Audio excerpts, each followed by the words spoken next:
जय हिंद। मैं हूं प्रकाश और आज हम लोग चर्चा करेंगे स्ट्रेट ऑफ हॉर्मोज के बारे में। पिछले काफ़ी दिनों से चर्चा में रहा है न्यूज कि स्ट्रेट ऑफ जो हॉर्मोज है ये वैश्विक ऊर्जा सुरक्षा के दृष्टिकोण से क्यों महत्वपूर्ण है, भारत पे इसका क्या प्रभाव पड़ेगा। अगर कुछ भी प्रॉब्लम्स होता है वहाँ पे स्ट्रेट ऑफ हॉर्मोज में तो भारत के ऊपर उसका सीधा प्रभाव पड़ता है। तो ये सारा चीज़ आज के वीडियो में हम लोग देखेंगे। इंटरनेशनल रिलेशन का टॉपिक है, जीएस काफ़ी इंपॉर्टेंट है, इसको अच्छे से हम लोग समझेंगे। जैसा कि आप यहाँ पे हेडिंग भी देख रहे हैं, why the strait of Hormuz remains central to global energy security. वैश्विक ऊर्जा सुरक्षा के दृष्टिकोण से ये जो स्ट्रेट ऑफ हॉर्मोज है ये क्यों महत्वपूर्ण है। स्ट्रेट ऑफ हॉर्मोज को हॉर्मोज जल डमरू मध्य भी बोला जाता है। क्या बोला जाता है?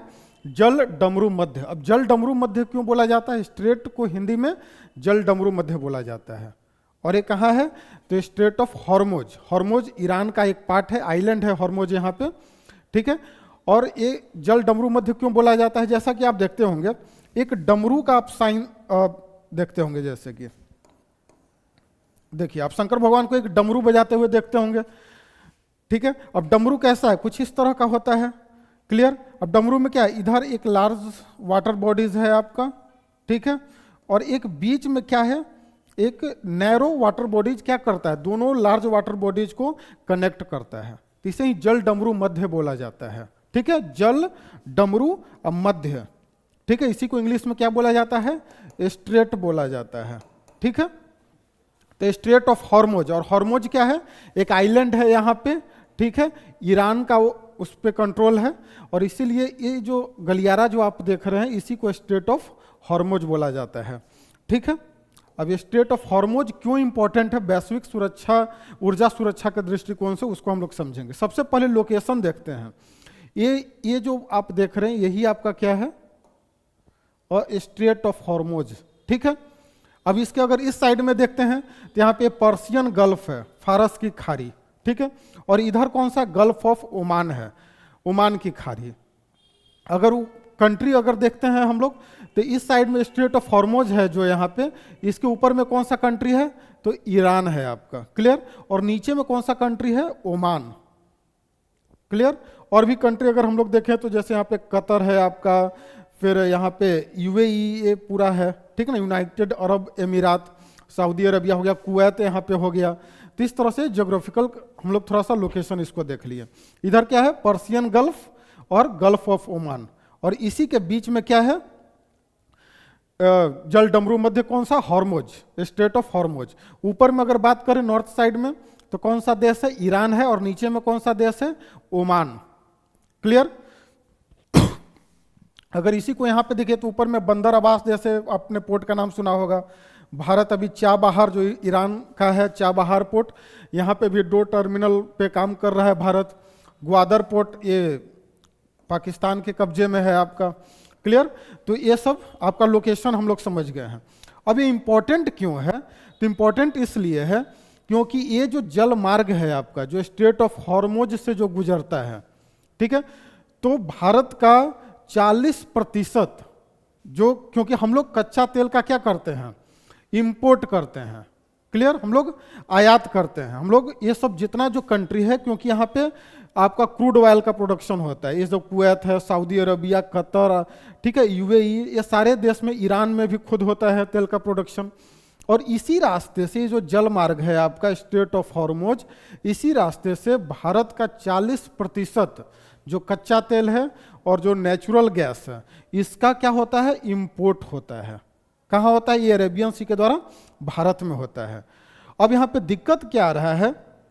क्योंकि अब देखिए अब ये दोनों के कंट्रोल में है। अगर बात करें कि स्ट्रेट ऑफ हॉर्मोज के ऊपर कंट्रोल किसका है, तो ईरान का भी कंट्रोल है आधा हिस्सा में, और आधा हिस्सा में किसका कंट्रोल है? ओमान का कंट्रोल है। दोनों कंट्री का कंट्रोल है, क्योंकि आपने ज्योग्राफी में देखा होगा एक टेरिटोरियल वाटर होता है। जो भी कोई भी अगर देश जो कोस्टल जो उसका पार्ट है आपका, तो वहां से 12 नॉटिकल माइल्स, ठीक है, कितना? 12 नॉटिकल माइल्स समुद्र में उसका कब्जा होता है, उसे टेरिटोरियल वाटर बोला जाता है। और फिर 24 नॉटिकल माइल्स तक कॉन्टिग्यूअस वाटर होता है आपका। फिर उसके बाद EEZ होता है, एक्सक्लूसिव इकोनॉमिक जोन, जो 200 नॉटिकल माइल तक होता है।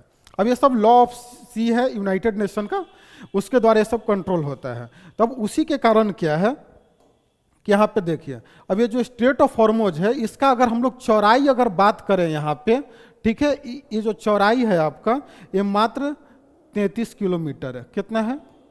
33 किलोमीटर, ठीक है, स्ट्रेट ऑफ हॉर्मोज का 100 किलोमीटर से भी कम है।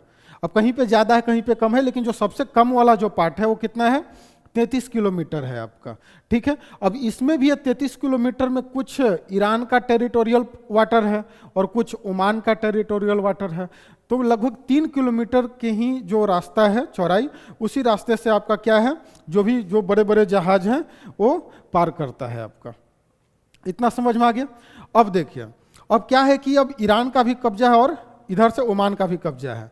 अब हाल फिलहाल के देशों में क्या है कि यहाँ पे ईरान हमेशा थ्रेट देता है कि हम स्ट्रेट ऑफ हॉर्मोज को क्या करेंगे? बंद कर देंगे। क्यों थ्रेट देता है? क्योंकि आपने देखा होगा कि अभी कुछ दिन पहले ही अमेरिका और इजराइल ने मिलकर ईरान पे अटैक किया था, बहुत सारे इसका न्यूक्लियर फैसिलिटीज पे अटैक किया था। तो अभी इसलिए अब क्या करता है, ईरान बार बार धमकी देता है कि अगर कुछ भी अगर हमारे ऊपर अगर खतरा आएगा, अगर, और अमेरिका भी, क्योंकि परमाणु समझौता में अमेरिका पीछे आ गया है।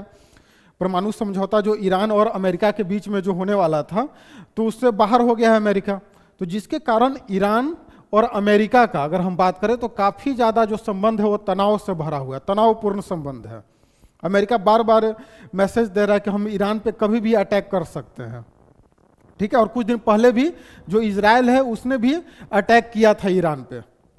अब इसके कारण काफ़ी ज़्यादा लगता है कि कभी भी ईरान क्या कर सकता है, ये जो स्ट्रेट ऑफ हॉर्मोज है इसको ब्लॉक कर सकता है। क्योंकि विश्व का अगर हम बात करें तो काफ़ी ज़्यादा जो लगभग मतलब 60 से 70% जो तेल का जो, क्योंकि देखिए ये सब कुवैत है आपका, सऊदी अरबिया का पार्ट है, कतर है, ठीक है, यूनाइटेड अरब अमीरात है, यूएई है, ओमान है, ये सब तेल का प्रोडक्शन करता है। सब कच्चा तेल, नेचुरल गैस, ये सब का प्रोडक्शन करता है और एक्सपोर्ट करता है बाहर के कंट्री में। तो इसी रास्ते से सब करता है, ठीक है। अगर हम बात करें तो यूरोपियन कंट्री में भी देखिए, जैसे सऊदी अरबिया थी, ये स्ट्रेट ऑफ हॉर्मोज हो गया यहाँ पे। अब सऊदी अरब कोई क्योंकि और कोई रास्ता नहीं है। भारत में भी यहाँ पे देखिए, ये गुजरात है, कांडले, तो भारत में भी जितना आता है तो इसी रास्ते से तेल आता है, ये सब गल्फ कंट्री से, ठीक है। और सारा गल्फ कंट्री यहीं पे है, आप देख पा रहे हैं। अब एक रास्ता इधर से है जो रेड सी होते हुए आपका स्वेज कैनाल से होते हुए इधर निकलता है, लेकिन ये काफ़ी दूर है। आखिर मेन तो इसी को ना वो करना पड़ेगा, क्योंकि यही मेन रास्ता है। इसी रास्ता से ही पूरा तेल का जो आपूर्ति है पूरे विश्व का, मतलब तेल का जो परिवहन होता है जहाज़ों का, इसी रास्ते से होता है। हालांकि इसके अल्टरनेटिव में सऊदी अरबिया रेड सी में कुछ पाइपलाइन वगैरह यहाँ पे डायरेक्ट आपका बिछाया है, लेकिन पाइपलाइन से उतना ज़्यादा आपूर्ति पूरा नहीं होता है। तो मेन यही आपका जो स्ट्रेट ऑफ हॉर्मोज है यहीं से होता है। अब अमेरिका के साथ इसका स्थिति काफ़ी जो संबंध है वो तनावपूर्ण चल रहा है, इजराइल के साथ भी स्थिति खराब है। तो दोनों देश मिलकर कभी भी अभी फिर अमेरिका, क्योंकि डोनाल्ड ट्रंप का कोई ठीक नहीं है, वो कभी भी हमला कर सकते हैं, क्योंकि उनका भी बहुत सारा मिलिट्री बेस यहाँ इन सारे जगहों पे है, ओमान में, कतर में आपका, ठीक है, यूएई में, बहुत सारे जगहों पे मिलिट्री बेस अमेरिका का है। और वो उसका भी नेवल शिप काफ़ी ज़्यादा इस एरिया में देखा गया है। अब इसी कारण ईरान ने भी मिलिट्री एक्सरसाइज शुरू कर दिया है, ठीक है, स्ट्रेट ऑफ हॉर्मोज में। तो जिसके कारण स्थिति काफ़ी ज़्यादा तनावपूर्ण बना हुआ है। हालांकि कभी बार बार जैसे ईरान धमकी देता है कि हम स्ट्रेट ऑफ हॉर्मोज को बंद कर देंगे, लेकिन बंद आज तक नहीं किया है। लेकिन बहुत ज़्यादा प्रभावित होता है, क्योंकि 1980s के समय में जब ईरान और इराक के बीच में जब युद्ध चल रहा था, तो दोनों देशों ने मिलकर जितने भी इस रास्ते से जहाज जो जाते थे उस पर अटैक करना शुरू कर दिया था। बाद में फिर अमेरिका का इंटरफेरेंस हुआ, अमेरिका ने बहुत सारे जहाज़ों को सुरक्षा दिया, तब जाके सुरक्षित तरीके से यहाँ से जहाज पार करता था। समझ में आ रहा है? और भारत को लेके काफ़ी ज़्यादा चिंता का विषय है, क्योंकि मेन है, जैसे अब ईरान इसलिए भी धमकी देता है, जैसे आप इंडिया में भी देखते होंगे सिलीगुड़ी कॉरिडोर है, चिकन नेक पॉइंट बोला जाता है। तो चीन हो गया या बांग्लादेश कभी भी ये बोलता है कि भाई हम जो चिकन नेक है उसको ब्लॉक कर देंगे, है ना, सिलीगुड़ी कॉरिडोर को, जिसके कारण जो 7 सिस्टर जो हमारा है नॉर्थ ईस्टर्न स्टेट, वो अलग हो जाएगा भारत से। तो उसी तरह से बार बार ईरान भी धमकी देता है कि हम भी इस स्ट्रेट ऑफ हॉर्मोज को क्या करेंगे, ब्लॉक कर देंगे। बाकी कंट्री को तो उतना ज़्यादा प्रभाव नहीं होगा, लेकिन अगर 80% इस रास्ते से जो भी तेल का जो परिवहन जो होता है इस रास्ते से, इस जल मार्ग से, तो ज़्यादातर भारत आपका है, चीन हो गया, जापान हो गया, साउथ कोरिया है, यही सब देश में आता है। समझ में आ रहा है। और भारत में क्या होता है कि सबसे ज़्यादा हम लोग क्या करते हैं कि तेल का इंपोर्ट करते हैं। अब अगर वहाँ पे कोई भी ब्लॉकेज अगर होगा तो हमारे यहाँ तेल का जो आपूर्ति है वो पूरा नहीं हो पाएगा या डिले हो जाएगा शिपमेंट में, जिसके कारण इन्फ्लेशन बढ़ सकता है।